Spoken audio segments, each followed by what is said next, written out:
Electric chair पर मौत की सजा देने से पहले कैदी के सिर के थोड़े बाल छील दिए जाते हैं ताकि गीला स्पंज सीधे सिर से चिपक सके। इससे करंट सीधा दिमाग में जाता है और कैदी बिना तड़पे तुरंत मर जाता है। लेकिन जेल में आए एक नए गार्ड ने जानबूझकर स्पंज को पानी में नहीं भिगोया और उसे सूखा ही कैदी के सिर पर रख दिया। वो बस देखना चाहता था कि ऐसा करने से क्या होता है। वहाँ का मेन अफसर पॉल, उसने देखा कि बाल्टी का पानी तो इस्तेमाल ही नहीं हुआ है, लेकिन तभी सजा का टाइम हो गया। ऑर्डर मिलते ही गार्ड ने करंट चालू कर दिया। कैदी को तुरंत ऐसा भयानक दर्द होने लगा जो सोचा भी नहीं जा सकता। सबने देखा कि कुछ तो बहुत गड़बड़ है। पॉल ने अपने साथियों को बताया कि स्पंज गीला नहीं किया गया है, पर एक बार शॉक चालू हो जाए तो उसे रोका नहीं जा सकता, इसलिए उन्हें ये सब होने देना पड़ा। सजा देखने आए लोगों को जलने की बदबू आने लगी और वो अपनी कुर्सी छोड़कर वहाँ से भागना चाहने लगे। नए गार्ड ने भी नहीं सोचा था कि ये इतना खौफनाक होगा। बड़े अफसर ने पूछा कि बिजली बंद क्यों नहीं की। पॉल ने बताया क्योंकि कैदी अभी भी जिंदा था। इसी बीच जेल में बंद एक काले कैदी को ऐसा लगा जैसे वो सारा दर्द वो खुद झेल रहा हो। जब उस घटिया गार्ड की ये सब देखने की हिम्मत टूट गई तो पॉल ने आगे बढ़कर उसे घसीटकर पलटा और बोला कि देख, अपनी इस करतूत को ध्यान से देख। जब तक वो कैदी जलकर राख नहीं हो गया और उसकी जान नहीं निकल गई, पॉल ने बिजली बंद करने का हुक्म नहीं दिया। एक दूसरा साथी गुस्से में आग बुझाने वाला सिलेंडर लाया और उसे कचरा साफ करने को बोला। जब सब खत्म हो गया तब भी वो बड़ी मासूमियत से कह रहा था, मुझे नहीं पता था कि स्पंज गीला होना चाहिए।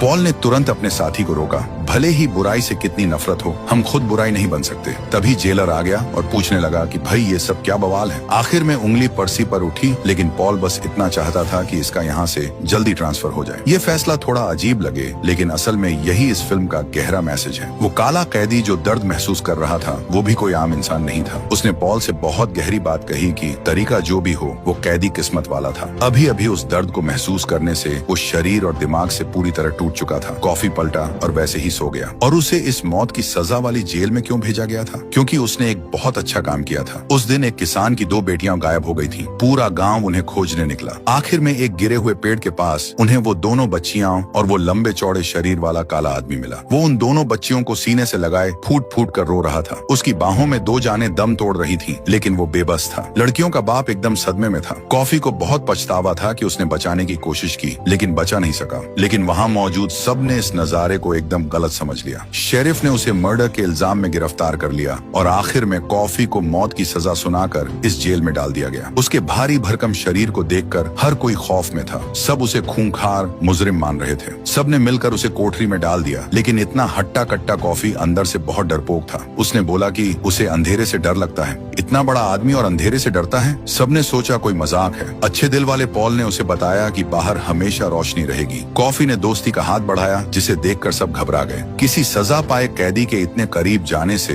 बखेड़ा खड़ा हो सकता था, लेकिन पॉल ने फिर भी उसका हाथ पकड़ लिया और बस इसी एक हाथ मिलाने से वो पॉल के बारे में सब जान गया। पॉल के जाने से पहले कॉफी अभी भी अपनी सफाई दे रहा था। मैंने रोकने की पूरी कोशिश की, पर तब तक देर हो चुकी थी। पॉल को अभी नहीं पता था कि इन बातों का क्या मतलब है, लेकिन बाद में जब उसने कोर्ट के कागजात पढ़े तो उसे समझ आया कि शायद सच वो नहीं है जो सब सोच रहे हैं। पर्सी की बात करें तो वो गवर्नर की बीवी का भतीजा था और इस जेल में उसका आना बस कुछ ही दिनों के लिए था। उसका दिमाग हिला हुआ था और वो अक्सर कैदियों को परेशान किया करता था। पर्सी की ऊपर तक तगड़ी पहुंच थी, इसलिए पॉल भी उसका कुछ बिगाड़ नहीं सकता था। पर्सी को छोड़ दें तो जेल के बाकी चारों गार्ड बहुत अच्छे इंसान थे। वो सब चाहते थे कि ये कैदी अपनी आखिरी सफर शांति से पूरा करें। एक दिन जेल में एक नया मेहमान आया जिसने उनके बोरिंग काम में थोड़ा मजा ला दिया। ब्रूटल एक बिस्किट लाया और जमीन पर फेंक दिया। छोटे से चूहे ने उसे खाया और वापस अपनी काल कोठरी में छुप गया। तीनों ने जेल की चीजें बचाने के लिए इस छोटे से जीव को पकड़ने का फैसला किया, लेकिन जिस कमरे में कैदियों को सजा मिलती थी वो अब कबाड़ खाना बन चुका था। उन्होंने बड़ी मेहनत करके कमरा खाली किया, लेकिन ताज्जुब की बात यह थी कि चूहा कहीं नहीं मिला। कम से कम हमारी हड़बड़ाहट से वो घबरा कर भाग तो गया होगा। लेकिन अगले दिन वो नन्हा चूहा फिर से बाहर आ गया। गार्ड ने उसे बड़े प्यार से बिस्किट खिलाया, लेकिन बगल में खड़ा पर्सी कूड़ेदान उठाकर इस चूहे को कुचलने आगे आ गया। छोटा चूहा डर गया और वापस कोठरी में भाग गया। तभी लौट कर आए पॉल और ब्रूटल ने पर्सी को ये बवाल करते देखा। ब्रूटल बताना चाहता था कि चूहा नहीं मिलेगा, लेकिन पॉल ने इशारा किया कि उसे जो करना है करने दो। पर्सी ने सारा कबाड़ बाहर फेंक दिया, लेकिन उसे चूहा नहीं मिला। पॉल चाहता था कि वो समझे कि उसकी इन हरकतों से कैदी डर जाएंगे, लेकिन पर्सी ने अकड़ते हुए कहा, दम है तो हाथ उठा के दिखाओ, वरना 1 हफ्ते के अंदर ही नौकरी से बाहर हो जाओगे। हर मौत की सजा पाए कैदी को सजा से पहले अपने परिवार से मिलाया जाता था। गार्ड सफाई करने वाले बूढ़े आदमी को साथ लेकर पूरी सजा की प्रैक्टिस करते थे, ताकि फांसी वाले दिन कोई चूक न हो जाए। जब ब्रूटल ने कैदी बने उस बूढ़े से पूछा कि आखिरी इच्छा क्या है, तो सफाई वाले बूढ़े ने बिना सोचे समझे इतनी फालतू मांग कर दी कि सब जोर जोर से हंसने लगे। ऐसा लगा जैसे सब भूल ही गए हों कि ये मौत की सजा की एक बहुत सीरियस प्रैक्टिस चल रही थी। फिर से कोई ऐसी बात की तो वैन से रोल ऑन 2 चालू करवा दूंगा। प्रैक्टिस आगे बढ़ती है। ब्रूटल दिखाता है कि स्पंज को पानी में कैसे भिगोना है और फिर उसे कैदी के सिर पर कैसे रखना है। पर्सी ने ये देखा और पूछने लगा कि स्पंज को सिर पर रखने की क्या जरूरत है, तो ब्रूटल ने उसे स्पंज का पूरा फायदा समझाया। इसी तरह सजा का मेन दिन आ गया। कैदी के बाल छील दिए गए। उसने पॉल से पूछा, अगर कोई इंसान सच में अपने किए पर पछताता है तो क्या वो स्वर्ग जा सकता है? पॉल का जवाब हाँ में था। कैदी इलेक्ट्रिक कुर्सी पर बैठ गया। ब्रूटल ने गीला स्पंज उसके सिर पर रख दिया और घड़ी की सुई ने अपना आखिरी सेकंड पूरा किया।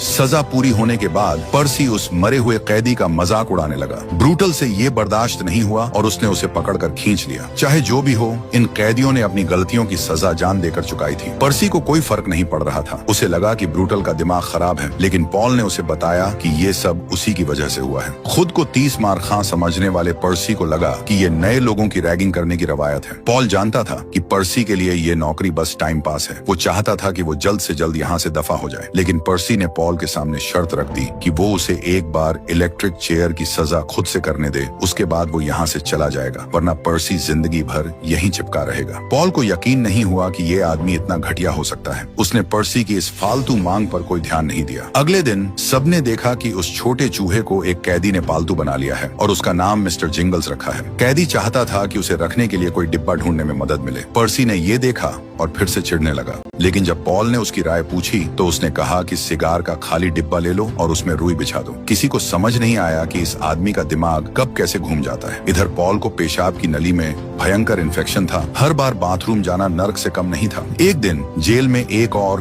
खूंखार कैदी लाया गया। पॉल को दर्द सहते हुए भी वहीं खड़ा रहना पड़ा। कॉफी ने पीछे से चेतावनी दी कि इस नए आदमी से बचकर रहना। जैसे ही वो कैदी को अंदर ले जा रहे थे, उसने मौका देखकर गार्ड्स पर हमला कर दिया। काफी हाथापाई के बाद उसने एक को बंधक बना लिया। पॉल ने पीछे दुब के पर्सी से मदद मांगी, लेकिन वो इतना डरपोक निकला कि हिलने तक की हिम्मत नहीं जुटा पाया। आखिर में ब्रूटल अंदर आया और तमाशा खत्म किया। कैदी को कोठरी में डालने के बाद पॉल ने सबको अपना काम करने को कहा, जबकि वो खुद इस बवाल से पूरी तरह टूट चुका था। तभी कॉफी ने कहा कि उसे पॉल से बहुत जरूरी बात करनी है। पॉल को खस्ता हालत में सलाखों के पास जाना पड़ा। अचानक कॉफी ने पॉल को खींचा और बोला कि वो मदद करेगा। कोठरी का बल्ब अचानक फूट गया और कॉफी ने अपना काम कर दिया। वो थका हुआ पलटा और बिस्तर पर बैठ गया और उसके मुंह से गंदा कचरा बाहर निकलने लगा। कॉफी को बहुत थकान हो रही थी। वो वैसे ही पीछे गिरा और लेट गया। और जब पॉल बाथरूम गया तो इतने लंबे टाइम के बाद उसने बिना किसी दर्द के सुकून की सांस ली। अगले दिन उसने एक दिन की छुट्टी ली और उस वकील के घर पहुंच गया जिसने कॉफी का केस लड़ा था। वो उस आदमी के बारे में और गहराई से जानना चाहता था जो अंधेरे से डरता था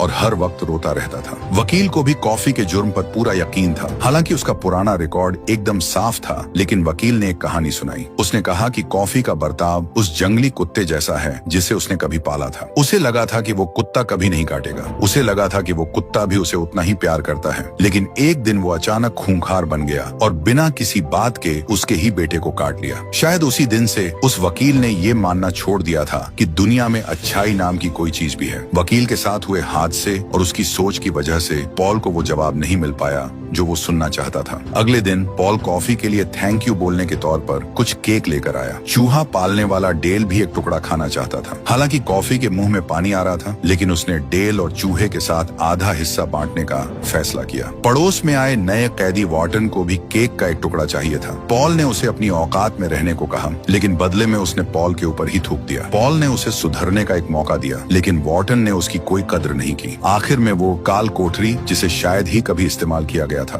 उसे खाली कराया गया और वार्टन को उठाकर उसमें फेंक दिया गया। अगले दिन गार्ड डेल के पास आए। ऊपर के बड़े अफसरों ने उसके और चूहे के बारे में सुन लिया था और वो सभी मिस्टर जिंगल्स के करतब देखना चाहते थे। उसने सादे कपड़े पहने और एकदम रेडी हो गया। लेकिन असल में ये गार्ड्स का बोला गया एक सफेद झूठ था और वो जो बड़े अफसर बने बैठे थे वो जेल के ही कर्मचारी थे जिन्होंने अपना भेष बदल रखा था, क्योंकि डेल की फांसी का दिन अब सिर पर आ गया था। चूंकि पर्सी ने पिछले कुछ दिनों से कोई नया ड्रामा नहीं किया था, इसलिए पॉल ने इस बार उसे फांसी की सजा देने की जिम्मेदारी सौंपने का मन बना लिया ताकि वो अपनी ये खुजली मिटाकर यहाँ से दफा हो जाए। जब डेल का कर्तव्य खत्म हुआ और वो अपनी कोठरी में लौटा तो पर्सी फिर से अपनी नीच हरकतों पर उतर आया। उसने जानबूझकर बेचारे डेल का मजाक उड़ाया और उसे बुरी तरह डरा दिया और फिर उसके पीछे पीछे जाकर लगातार बकवास करता रहा। लेकिन अचानक वॉर्टन ने उसे दबोच लिया। वॉर्टन ने उसके कान में जो गंदी गंदी बातें कही उससे उसकी हवा टाइट हो गई। पॉल ने उसे पर्सी को छोड़ने का ऑर्डर दिया, तब जाकर उसने उसे छोड़ा। ये सब देखकर डेल बहुत खुश हुआ क्योंकि डर के मारे पर्सी ने अपनी पैंट में ही पेशाब कर दिया था। किसी ने नहीं सोचा था कि वो बस एक गीदड़ भभकी देने वाला डरपोक इंसान है। फांसी का दिन जैसे जैसे पास आ रहा था, मिस्टर जिंगल्स के लिए एक महफूज जगह खोजने के लिए उन्होंने चूहों के एक ऐसे शहर की झूठी कहानी गढ़ ली जो असल में था ही नहीं। वहाँ सारे चूहे करतब दिखाते हैं और मिस्टर जिंगल्स को भी अपनी अहमियत मिल जाएगी। डेल ये सोचकर बहुत खुश हुआ कि उसकी आखिरी ख्वाहिश पूरी हो गई। हालांकि गलती से उसने चूहे का गोल पहिया बाहर फेंक दिया। मिस्टर जिंगल्स उसके पीछे भागा, लेकिन कमीने पर्सी ने उसे अपने जूतों तले कुचलकर मार डाला। इसके बाद वो ऐसे सीना तान कर चला गया जैसे कुछ हुआ ही न हो। तभी कॉफी ने पॉल से कहा कि वो मरा हुआ चूहा उसे दे दे। पॉल ने चूहा कॉफी के हाथों में सौंप दिया और फिर एक ऐसा चमत्कार हुआ जिसे देखकर सबकी आंखें फटी की फटी रह गईं। चूहा कॉफी की हथेलियों में चमकने लगा। इसके तुरंत बाद उसने अपने मुंह से गंदा कचरा उगला और मिस्टर जिंगल्स फिर से जिंदा हो गया और उछलकर डेल के हाथों में वापस आ गया। पॉल और ब्रूटल पर्सी के पास गए और उसे बताया कि बेवकूफ, वो चूहा अभी भी जिंदा है। पर्सी को विश्वास नहीं हुआ और वो डेल की कोठरी के पास देखने आया। जो उसने देखा उसे अपनी आंखों पर यकीन ही नहीं हो रहा था। उसे लगा कि ये लोग उसे मिलकर बेवकूफ बना रहे हैं और वो अपनी ऊपर तक की पहुंच का धौंस जमाकर दोनों को धमकी देने लगा। लेकिन इस बार पॉल ने कोई रहम नहीं दिखाया। उसने पर्सी से कहा कि वो डेल को फांसी की सजा देगा और उसके तुरंत बाद उसे यहाँ से अपना बोरिया बिस्तर बांध कर निकलना ही होगा। फांसी वाले दिन डेल की आखिरी ख्वाहिश थी कि काश वो वक्त में पीछे जा पाता, लेकिन वो जानता था कि अब ये होना नामुमकिन है। उसने इच्छा जताई कि मिस्टर जिंगल्स को चूहों के शहर भेज दिया जाए, लेकिन तभी हरामी पर्सी ने कहा, वो तो बस एक झूठी कहानी थी जो इन लोगों ने तुम्हारा दिल बहलाने के लिए सुनाई थी। गांडू। मरते हुए इंसान का दिल तोड़ने से बुरा और क्या हो सकता है। पर्सी ने अपने बुरे काम के नशे में चूर होकर स्पंज उठाया, बस ये देखने के लिए कि बिना पानी के भिगोए स्पंज का इस्तेमाल करने का क्या अंजाम होगा। इस तरह उसने डेल को फांसी दी, जिससे वो न सिर्फ पछतावे के साथ बल्कि बहुत ही तड़प और दर्द के साथ इस दुनिया से गया। कॉफी ने जो कुछ भी दर्द महसूस किया वो मिस्टर जिंगल्स तक पहुंच गया और वो इस जेल से भाग निकला। मामला कुछ समय के लिए शांत हो गया। जेलर की बीवी बहुत भयंकर बीमार हो गई और उसकी हालत दिन ब दिन बिगड़ती जा रही थी। पॉल ने घर पर अपने तीनों साथियों को बुलाया। उसे पूरा भरोसा था कि कॉफी कोई चमत्कार कर सकता है। ब्रूटल सुनते ही समझ गया कि पॉल कॉफी को जेल से बाहर निकालकर जेलर की बीवी को बचाने ले जाना चाहता है। इस प्लान को सक्सेसफुल बनाने के लिए उन्होंने वॉर्टन के खाने में नशे की भारी दवा मिला दी, जिसे उसने बिना किसी शक के पी लिया। इसके बाद बदला लेने के बहाने उन्होंने पर्सी को एकांत वाली कोठरी में कसकर बांध दिया। उधर कॉफी को जैसे इस पूरे प्लान के बारे में पहले से ही पता था। हम बाहर जा रहे हैं बॉस। बिल्कुल, हम बाहर जा रहे हैं। हालांकि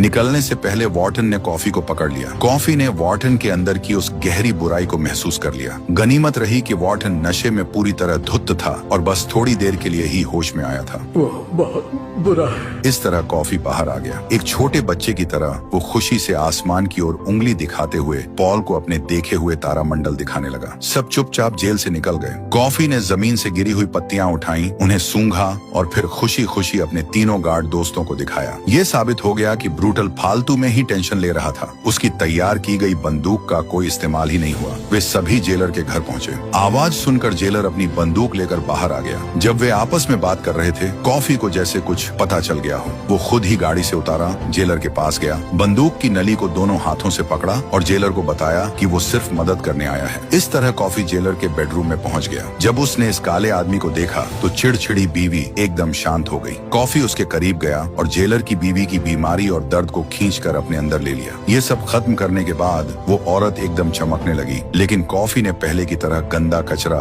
बाहर नहीं उगला, बल्कि उसने उस गंदगी को जबरदस्ती अपने शरीर में ही रोक लिया। कॉफी ने जेलर की बीवी को बचा लिया था। वो उठी और बताया कि उसने उसे सपने में देखा था और अपना कीमती हार कॉफी को दे दिया।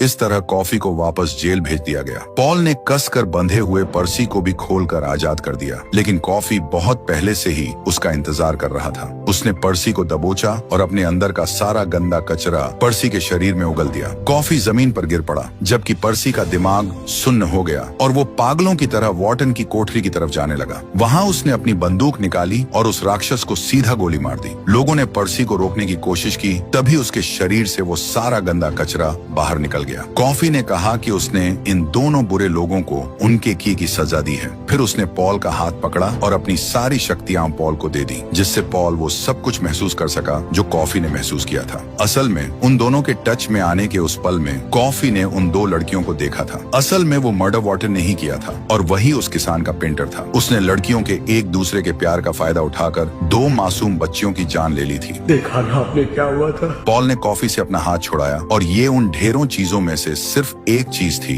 जो कॉफी ने अपनी जिंदगी में झेली थी। वो हर समय दुनिया के दर्द से अंदर ही अंदर तड़पता रहता था, लेकिन प्यार का फायदा उठाकर किसी की जान लेना उसके लिए सबसे ज्यादा नाकाबिले बर्दाश्त था। लेकिन सच्चाई जानने के बाद भी वो कुछ नहीं बदल सका। पॉल की बीवी ने उससे कहा, क्यों न तुम कॉफी से ही पूछो कि आखिर वो क्या चाहता है। पॉल के दिमाग में हजार सवाल चल रहे थे। वो कॉफी को चुपचाप जाने देना चाहता था ताकि वो कहीं दूर भाग सके, लेकिन कॉफी बस फांसी के दिन का इंतजार करना चाहता था। वो इस दुनिया के धोखे और फरेब से तंग आ चुका था और बस बिना किसी दर्द के यहाँ से जाना चाहता था। और पॉल का उसकी इच्छा पूरी करना भी एक तरह से पुण्य का ही काम था। अगर एक दिन उसे भगवान के सवालों का सामना करना पड़ा तो वो एक सही जवाब दे सकेगा। इस तरह पॉल ने कॉफी की आखिरी ख्वाहिश पूरी की। एक फिल्म दिखाकर उसके बाद उन चारों ने भारी मन से उसे आखिरी सफर पर विदा किया। सिर्फ कॉफी ही खुश नजर आ रहा था, क्योंकि उसने सपना देखा था कि वे दोनों छोटी लड़कियां अभी भी जिंदा हैं और चूहों के शहर में मिस्टर जिंगल्स का करतब देख रही हैं। कॉफी इलेक्ट्रिक चेयर पर बैठ गया।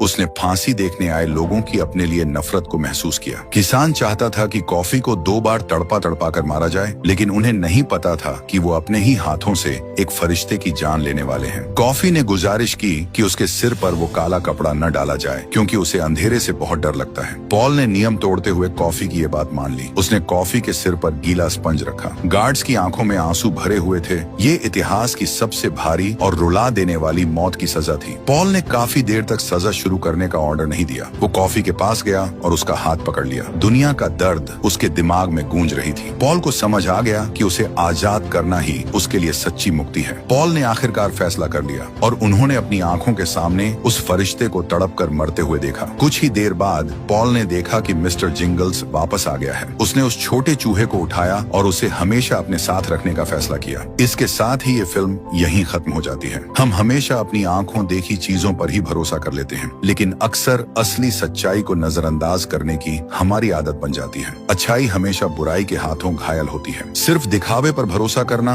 और सच्चाई का पता न लगाना भी अपने आप में एक तरह की छुपी हुई बुराई ही है। इस वीडियो को बनाने में काफी समय लगा है। अगर वीडियो पसंद आए तो एक लाइक जरूर करें और चैनल को सब्सक्राइब कर दें।